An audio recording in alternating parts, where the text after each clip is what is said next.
Good afternoon. Welcome to our Midday Mull for Wednesday, the 29th of July.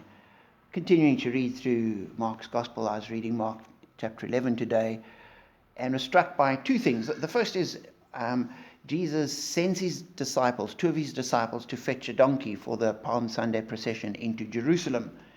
And he says to them, "Go and fetch this donkey and bring it to me. And if anyone says to you, 'Why are you doing this?' say, 'The Lord needs it and will send it back shortly.'" And I was just struck that we never hear who took it back. Was it those two disciples that then had to take it back as Jesus goes into the temple with the rest of them? Did they get somebody else to do it? And I can just imagine the disciples arguing about who would do this job. Those two say, "No, we fetched the donkey, you do it, Peter." And Peter saying, "No, but I'm the main disciple. I can't go.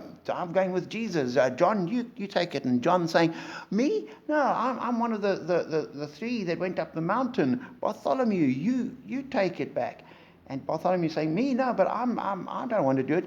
Matthew, you take it because you're the last one that joined us." And this debate going on amongst them. And who would take the donkey back because everybody wanted to go into the temple with Jesus. I've no idea. It must have been taken back. And one day, when I get to heaven, I'd like to find out who actually did that, because I've seen the disciples as I read through the gospel, and they are as human as we are, and their response, I'm sure, would have been as human as ours is. And as they argue with one another who's going to be greatest, they were not yet at the position of serving, where they would graciously have just done the taking of the donkey. And then a second thing, as I read through it, another puzzling verse.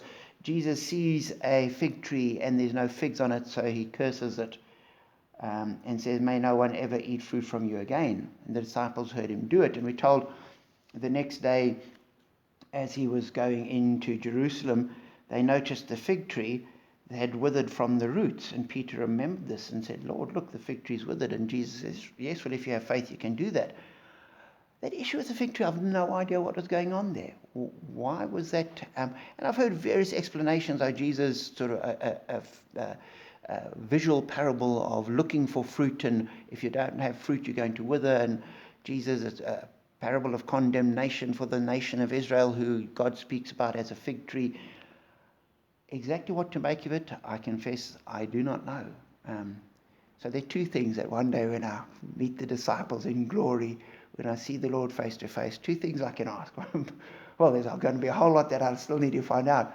But what was the story with the fig tree, and who took the donkey back? So I trust that as you read through the gospel, you'll also just sort of be amazed at some of the stories that are put in there. And some things we just don't understand. And we need to not let that trip us up, but put our faith in the things we do understand. And so stand on the gospel, stand on the good news, and be blessed.